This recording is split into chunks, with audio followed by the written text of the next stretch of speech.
ଏବେ ଏବେ ବଡ଼ ଗୁରୁତ୍ୱପୂର୍ଣ୍ଣ ଘଟଣା ସାମ୍ନାକୁ ଆସିଛି। ଘାତକ ମାଞ୍ଜା ନେଲା ଦୁଇ ଶିଶୁଙ୍କ ଜୀବନ। ଚାଇନା ସୂତା ଲାଗି କାଟିଗଲା ବେକ। ମକର ସଂକ୍ରାନ୍ତିରେ ଅଘଟଣ।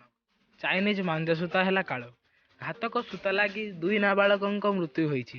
ଗୁଡ଼ି ସୂତା ଲାଗି ଛୋଟ ପିଲାଙ୍କ ବେକ କଟି ଯାଇଥିବା ସୂଚନା ମିଳିଛି। ଏଭଳି ଘଟଣା ମଧ୍ୟପ୍ରଦେଶର ଧାର ଜିଲ୍ଲା ଓ ଗୁଜରାଟର ମହିଷାସାଗର ଜିଲ୍ଲାରୁ ସାମ୍ନାକୁ ଆସିଛି।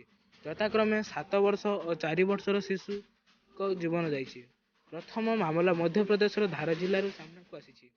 ନାବାଳକ ଜଣକ ସମ୍ପର୍କୀୟଙ୍କ ସହିତ ବାଇକ୍ରେ ବସି କୌଣସି ସ୍ଥାନକୁ ଯାଉଥିବା ବେଳେ ଏହି ଅଘଟଣ ଘଟିଥିଲା। ଚାଇନିଜ୍ ମାଞ୍ଜା ସୂତାରେ ବେକ କଟି ଯାଇଥିଲା। ତୁରନ୍ତ ପିଲାକୁ ସ୍ଥାନୀୟ ହସ୍ପିଟାଲରେ ଭର୍ତ୍ତି କରାଯାଇଥିଲା, ହେଲେ ଡାକ୍ତର ତାଙ୍କୁ ମୃତ୍ୟୁ ଘୋଷଣା କରିଛନ୍ତି। ମକର ସଂକ୍ରାନ୍ତି ଉପଲକ୍ଷେ ପିଲାମାନେ ଗୁଡ଼ି ଉଡ଼ାଉଥିଲେ।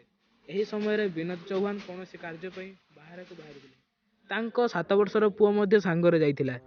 ଏହି ସମୟରେ ମାଞ୍ଜା ସୂତା କୁନି ପୁଅ ବେକରେ ଲାଗିଯାଇଥିଲା, ଫଳରେ ନାବାଳକର ମୃତ୍ୟୁ ହୋଇଛି। ସେହିପରି ଦ୍ୱିତୀୟ ଘଟଣା ଗୁଜରାଟରେ ଘଟିଛି।